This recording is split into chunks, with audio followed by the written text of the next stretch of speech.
to talk to you about Spectrum 2 and 3 on the 24th of May. We are celebrating Pentecost, which is the birthday of the church.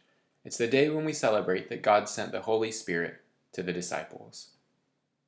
All term, we've been hearing stories about how God's love is for everyone.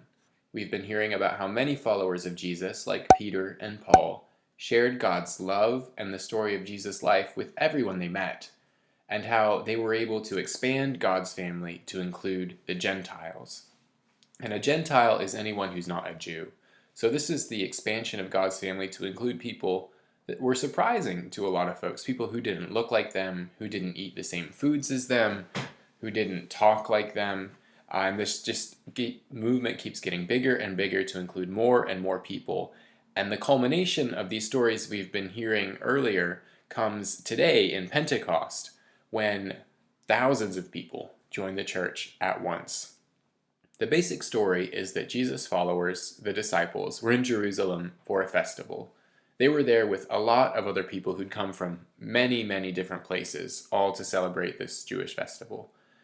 And Jesus' disciples were in a room together when they heard the sound of a rushing wind, and they saw something like tongues of fire appear over their heads. And all of a sudden, they all began speaking in different languages. It's a really vivid picture. You've got the wind, you've got the fire, you've got people making noise, speaking in lots of different languages.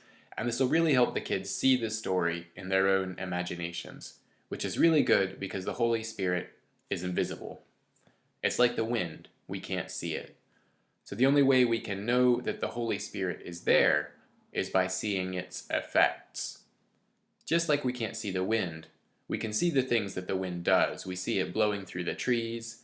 We see it powering sailboats across the water and moving giant turbines in the hills.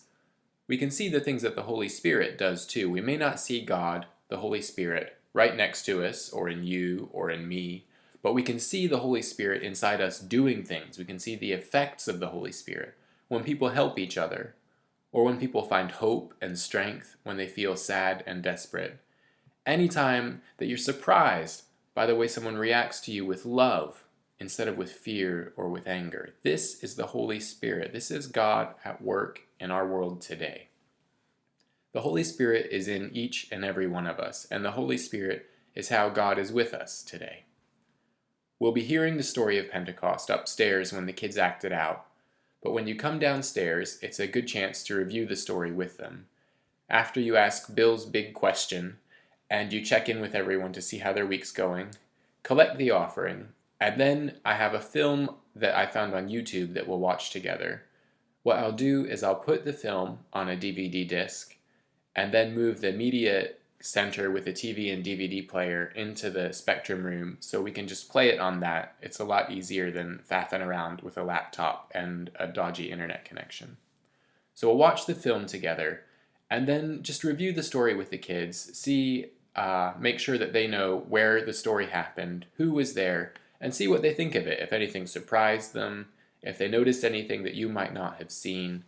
And then just remind them again that this story is about sharing God's love. That when people started speaking all of those languages, it showed that God wanted to be a part of everyone's life. He wanted everyone in his family, not just some people who spoke a particular language or lived in a particular place. God wanted people from all over the world, people of all kinds, to be a part of his family. So we'll watch this film, we'll review the story, and then we're going to make a craft together.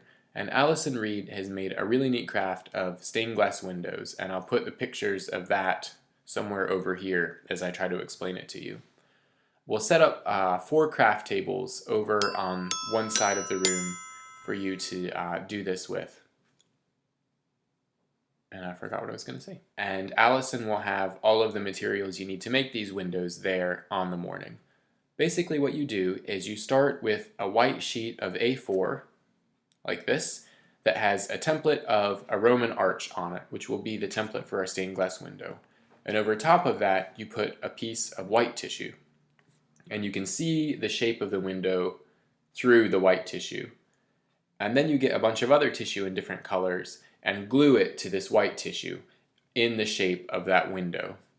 And once you've glued all of the colored tissue onto the white tissue, you cover that with a black mat.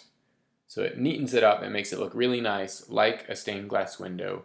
And right in the center, we have either doves or tongues of flame that you can put on to decorate it.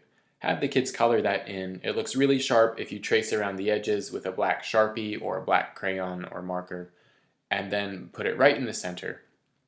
If the little kids have trouble with the white tissue paper, gluing the colored tissue paper onto it, you can just eliminate that part and glue the colored tissue right onto the white sheet.